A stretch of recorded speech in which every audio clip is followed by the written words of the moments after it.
substitution reaction, especially in aliphatic compounds. Okay. Now, when you are talking about nucleophilic substitution, the basic reactions I can give you, the hydrolysis of, alkyl bromide. So when you are having an hydrolysis, so this is a nucleophile, this is a nucleophile, this will be replaced, okay, and Br minus will leave. So over here also is very important to understand the concept of leaving group, okay, and that also I have already covered in my electrophilic substitution reaction. So please refer to that. So nucleophilic substitution reaction involves replacement of a good leaving group, which can be a nucleophile definitely, and also with a stronger nucleophile.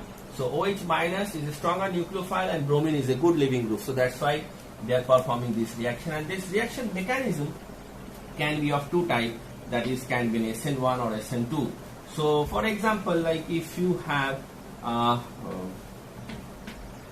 alkyl halides, okay, or I will say it is only a leaving group X, okay, and you have, this is the structure.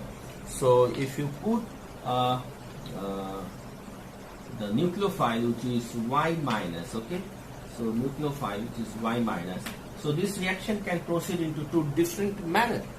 So first, it may happen that the nucleophile which is attached can leave and they form a carbocation like this, okay, it can form a carbocation, and then the nucleophile attack with it, okay, and produce the substituted reaction. I hope I will write over here.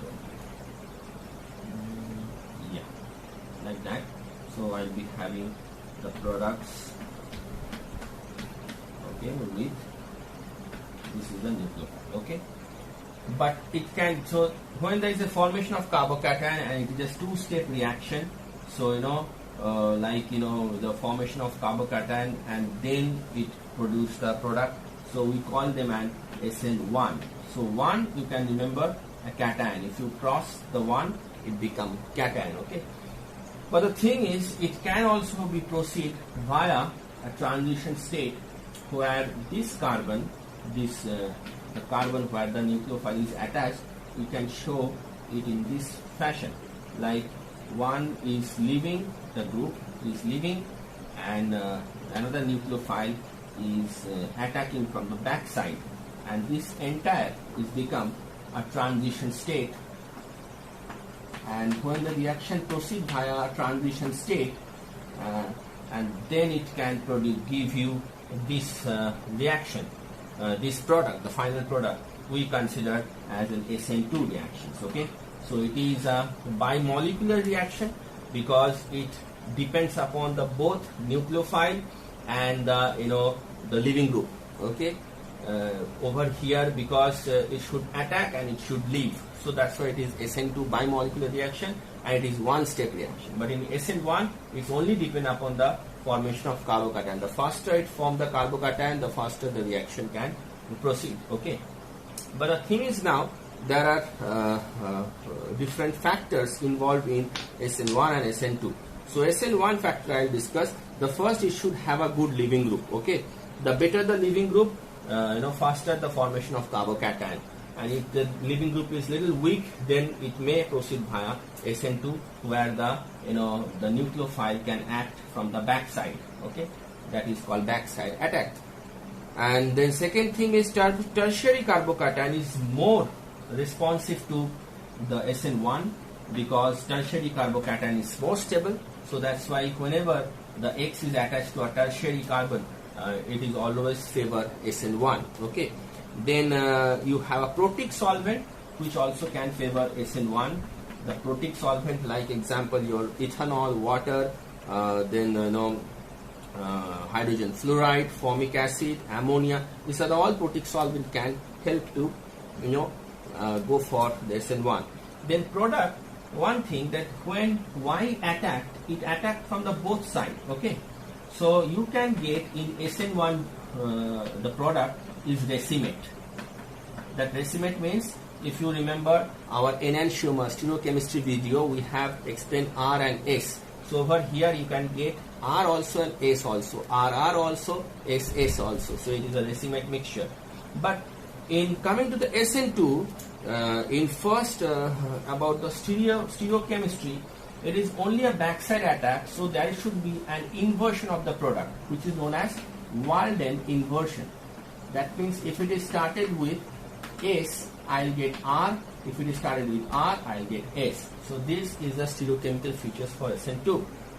And second thing is, if the nucleophile where it is attached, the carbon, if it is stereochemically bulkier or sterically hindered, and then it is very difficult for SN2 to proceed. So for that, for SN2, the primary carbon is more responsive than secondary than tertiary. So this is the fact for SN2. Okay, and leaving group is less than nucleophile, means it is a moderately leaving group. If it is very good leaving group, then it can form a carbocation. Okay, so then the strength of nucleophile is very important.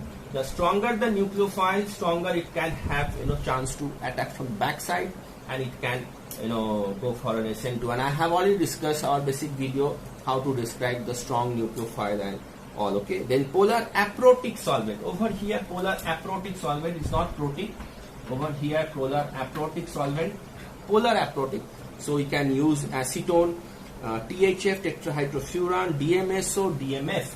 That is very important to understand. DMSO, dimethyl sulfoxide, DMF, dimethyl formamide. Okay, then you have acetone, which increase the strength of nucleophile, like nucleophile, because if you give protic solvent over here, the proton can surround the nucleophile and make the nucleophile not accessible to the carbon for the attack, backside attack. So that's why it is very important.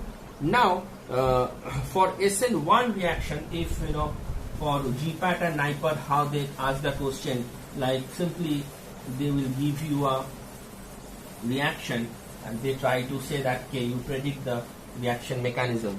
Now if I give you CS3 CH2 OH, okay, and then I add H plus, okay, and then I write Br, and you get CS3 CH2 Br.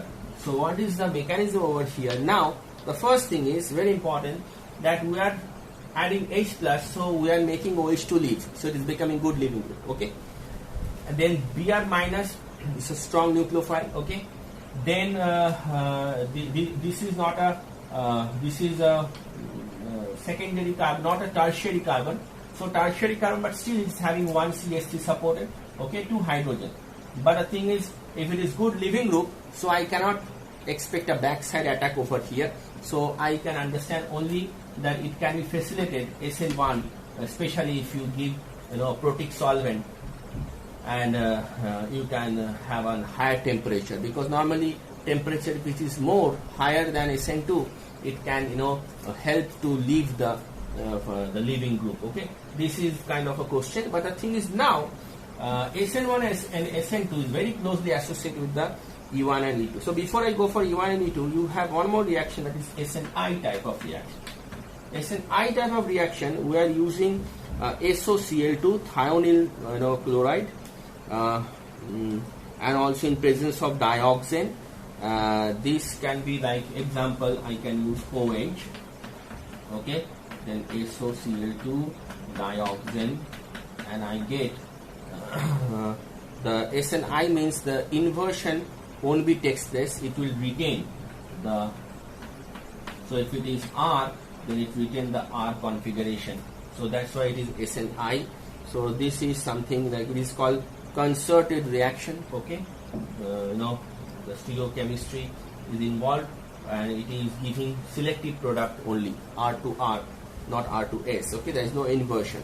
And there is one also example, like if you have an alkyl halide RBr and you have phenol, okay, OH, then if you add sodium